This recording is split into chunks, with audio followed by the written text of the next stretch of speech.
tugas daripada penyuluh dan PNS adalah menyangkut dengan pemberdayaan tanah wakaf yang ada dalam wilayah Kecamatan Perlak. Ashabi ajmain, amma ba'd. Syukur kepada Allah Subhanahu wa taala. Tapi nanti jangan terkejut ketika kita akan sering koordinasi.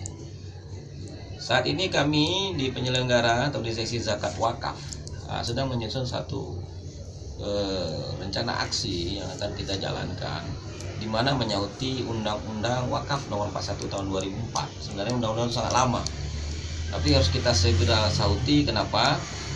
Karena memang tugas kita lah menjaga harta umat. Kita menyikapi banyak fenomena tanah-tanah wakaf yang digugat, diambil alih oleh ahli waris. Kita tidak mau itu terjadi. Kami sedang menyusun satu program, yaitu program kohwa. Kami kasih kohwa dalam bahasa Arab itu katanya kopi ya, karena kita suka ngopi. Kami buat kohwa, koordinasi harta wakaf. Tujuannya apa?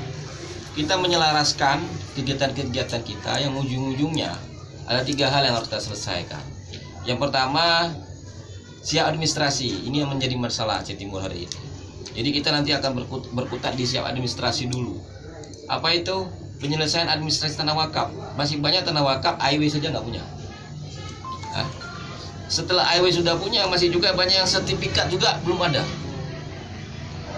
Sedangkan pemerintah hari ini sudah ada program PTSL, ya, sistematis lengkap, gitu. Pendaftaran tanah sistematis lengkap, di mana di dalamnya tanah wakaf itu menjadi salah satu sasaran supaya cepat proses sertifikasi. Tapi kita nggak siap, gitu. Nggak siap. Ketika BPN turun, berkas kita nggak ada, AIW nggak punya.